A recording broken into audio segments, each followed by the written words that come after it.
today's episode, we look at one Prosper student creating bracelets for a better future.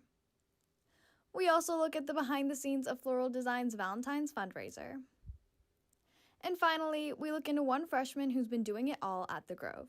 These stories and more on this episode of WGTV.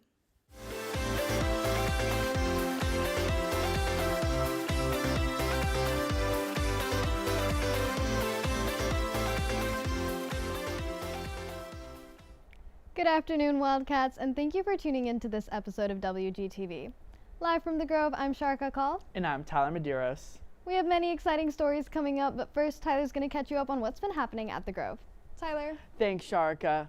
Walnut Grove is now in a district for the next 2 years of sports. Football is in District 4, which consists of Anna, Denizen, Frisco Emerson, Independence, Liberty, Memorial, Lovejoy, and Melissa. Most other sports are in District 9, which contains Anna, Denizen, Greenville, Lovejoy, McKinney North, Melissa, and Sherman. HOSA is holding their spring blood drive on February 13th from 8:30 a.m. to 3 p.m. To sign up, click on the link in Mr. Toth's newsletter. Stuco is celebrating Valentine Week starting today. Today's dress-up day is wear something with hearts on it. Tomorrow, wear pajamas or comfy clothes. Wednesday, Valentine's Day, wear red, pink, or purple. And Thursday, it's dress to impress. Wear your nicest or cutest outfit. On this week, B-Days, Stuco will be holding karaoke, games, and raffles during lunch. If you purchase an order of cupcakes, roses, chocolates, or a bouquet from Prosper ISD's Floral Design fundraiser, all of the orders will be sent out tomorrow. Speaking of Floral Design's fundraiser, with Valentine's Day being this Wednesday, Jackson Kingerski reveals what goes behind the creation of every order. I think the significance of receiving gifts would be you feel good, knowing that someone cares for you and that they're thinking about you to get you a gift. The significance of caring for just a person in general. A great way to tell them that you appreciate them. Receiving gifts is possible this Valentine's Day due to Walnut Grove's Floral Design class and their bouquet making skills. Floral Design students make a variety of bouquets for Valentine's Day under the guidance of the Floral Design teacher, Mrs. Wells. This is one of the biggest fundraisers that Floral Design does, with Valentine's Day being one of the biggest holidays in Floral Design. It's something that we usually get a lot of sales for. Across the district, we have just under 1,000. We've got about 950. But for each high school, we've divided it up into feeder schools. So for Walnut Grove, we have just over 350 orders to fill. So first you start with the leather leaf and you want it to be the same height as the vase. You take your roses and you want 3 different heights. So this one's gonna be the same height as that one. And then the second one should be just a little bit shorter than the first rose. And then the third one should be a little bit shorter than the second. And then you have your wax flowers, so you just want to cut off the ones that are going to be in the water, the bottom, and you can put that one in there. And yeah, that should be it. These handcrafted symbols of love and affection will be delivered the day before Valentine's. I think it's important. A lot of people's love language is gift giving, and so it can just be a representation that you care about the other person. I think it's really important that gifts are given sometimes. Reporting for WGTV, I'm Jackson Kingerski. Can you imagine having to create 1,000 orders district-wide? I can't imagine that, but I see why they got so many orders because those looked amazing. Yeah, definitely. This past week on Wednesday was National Signing Day. Hudson Acosta looks at which Wildcats have already committed to their college. For 2 Wildcats, the last game of their high school season will not be the last of their athletic career. Raylan Hardy and Leighton Burkhart have committed to exchange their Wildcat blue and take the stage at the next level of sporting with new college colors. Younger me she would have no idea that I'd be going on to play college volleyball at all, and so it's just such a huge blessing. It's been a long journey for me, but I'm glad to be here where I am today. These students aren't only focusing on their athletic careers, but also their future ones. I chose this college. I thought it was the best academics. I love the campus, love the coaching staff. I thought it just really would hold the best future for me.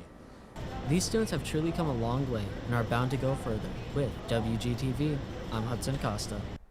Congratulations to both Leighton Burkhart and Raylan Hardy for their commitment to their respective colleges. Focusing on Texas, UT Southwestern and Children's Health have announced plans to build a $5 billion pediatric health facility in Dallas. Their goal is to tackle the issue of the population boom in North Texas, and the building is estimated to be ready by 2031. Moving to national news, country star Toby Keith sadly passed away a week ago after a battle with stomach cancer. Keith was 62 and was surrounded by family at the time of his death. In much lighter news, the Grammys results are in for the year. A few notable wins are Billie Eilish's What Was I Made For winning Song of the Year, Taylor Swift's Midnights winning Album of the Year, and Record of the Year going to Flowers by Miley Cyrus. From the red carpet to the green field, the 58th Super Bowl took place yesterday. Both the 49ers and Chiefs put up a great fight, resulting in the second ever overtime in Super Bowl history, the other being the Falcons vs. Patriots game in 2016. In the end, the Chiefs made it out with the win, with the score being 25-22. Many students with special needs tend to not receive the proper care, exposure, or awareness they need to live their life to the fullest. Emma McQuitty is in studio to address what our community is doing to fix that. The district's Prepare to Prosper program is an initiative that strives to teach students with intellectual disabilities how to transition from high school into their adult lives. I was able to look into one student and how her family has been working to make a change for people like them. Mabry Gayhart is a 21-year-old nonverbal student in the Prepare to Prosper program.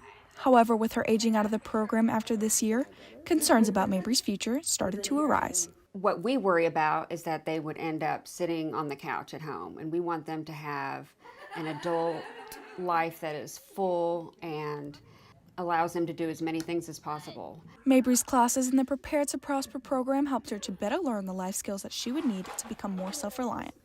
Through learning these skills, Mabry has even been able to start her own business. Christmas of 2022, Santa Claus brought Mabry a big box of beads because she likes sorting things by colors. So we thought that's something that could keep her busy. And she just started to really love putting the beads on the pipe cleaners. And then we realized they were really cute. And then we had like 500 bracelets laying around and we're like, what are we gonna do with all of these? And so I just thought this would be a really fun way to be able to, one, spread awareness and tell Mabry's story. Mabry's Busy Beads has earned about $12,000 in sales, with all of her profits going to an equine therapeutic riding facility, Blue Sky Therapeutic Riding and Respite.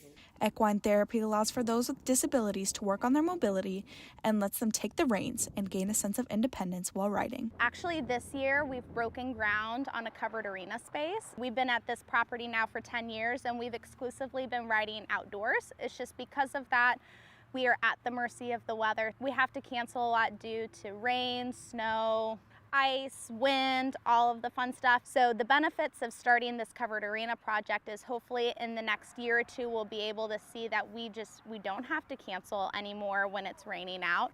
This covered arena is something Blue Sky has been working towards for almost 10 years. However, this isn't Blue Sky's only project. They have also been working towards building respite housing for their clients in the Purpose program, which allows them to be a part of a community and earn a paycheck. We've focused on horses, hope, and housing being our long-term goal. I would say it's in our 5-year strategic plan at this point. Special needs parents need to be able to take care of themselves so that they can be there for their children. Most parents want their kids to outlive them. We don't, because we know there's nobody there to take care of them when we're gone. These families struggle not only with financial issues, but with also how to get their kids the exposure they need to be more independent in society. And while Mabry's mom and Blue Sky still have many hoops to go through to get their respite homes up and running, they are slowly making a difference for those in the special needs community. For WGTV, I'm Emma McQuitty. Texas is currently ranked 49th in the nation in providing services for those with intellectual and developmental disabilities. Mabry has been on a waiting list for the past 14 years to claim her government-issued money and most likely will never see these funds. However, with Mabry's Busy Beads, she's been able to take ownership of her own future.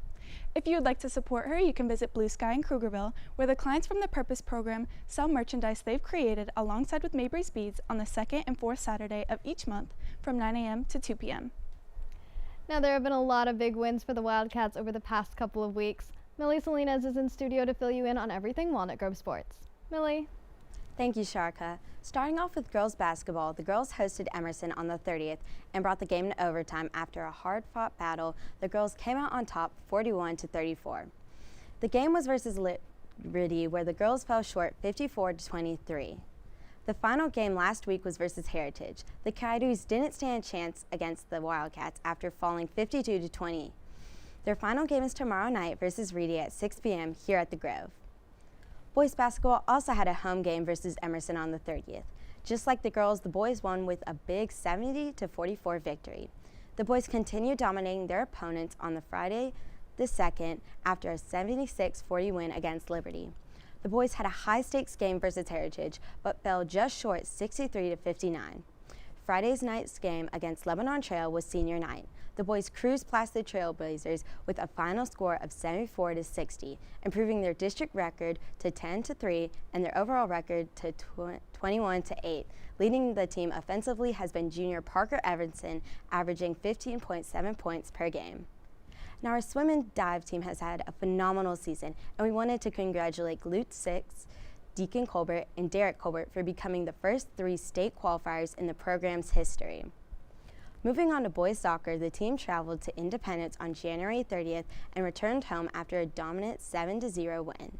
The next game was February 2nd, hosting Emerson. It was a hard-fought battle, but in the end, the final score was 1-1. The following week, the boys visited Memorial. This match also resulted in a 1-1 tie. The last game was February 9th at Centennial. Unfortunately, the boys lost the game with a final score of 1-0. Senior Ryan Anderson has led the way so far with 14 points total. Girls soccer also had a few games starting on January 30th, hosting Independence. The girls shut out the Knights with a clean 3-0 win. The girls continued the shutout wins with another 3-0 win against Emerson. The following game on February 6th versus Memorial resulted in a 1-0 victory. Finally, the girls crushed Centennial with a final score of 4-0. With the many sports and clubs we have on campus, it's no wonder that many student athletes would want to participate in more than one activity. Christopher Munchmeyer looked into one freshman that has been making her mark. Good job, Chloe! How does she do it all? Chloe Cudd is a freshman tri-sport athlete here at Walnut Grove. Chloe takes this challenge to do what she loves and to find a future career path in sport that fits her. I love running so much and I love playing soccer, and there's just so many things I want to do. I just thought, I want to figure that out now. So I was really encouraged to just try and do all of it this year. Along with Chloe's many sports, she is the treasurer of Hope Squad and in General Student Council, and she does not disappoint. She's obviously involved in varsity cross country and track, and she's on soccer, and she does so many things outside of the classroom and outside of school, and she's in all these organizations and Hope Squad. She's really just shown up and shown out as a freshman. With all of these activities comes time management. Though challenging, Chloe balances competing priorities every day. Chloe manages her time effectively by coming and communicating with her coaches. She's quick to give us all of her schedules of her outside obligations, her other organization obligations. She just does a great job of making sure that she stays on top of what's expected of her. For Chloe, this isn't just about checking boxes on a college application. It's about her dedication to do what she loves. With WGTV, I'm Christopher Munchmeyer. You can support Chloe at soccer's next game, which is at Heritage High School tomorrow at 5:30. And finally, we have one last sport to mention. The softball diamond will be in use tomorrow night at 7 p.m. for the girls' first regular season game against Lovejoy. That wraps up this episode's sports recap. For WGTV, I'm Millie Salinas. Back to you, Tyler and Sharika. Thank you, Millie. That's all we have for today's episode of WGTV. I'm Tyler Medeiros. And I'm Sharika Call. Thanks for watching, and remember, Wildcats, set the standard.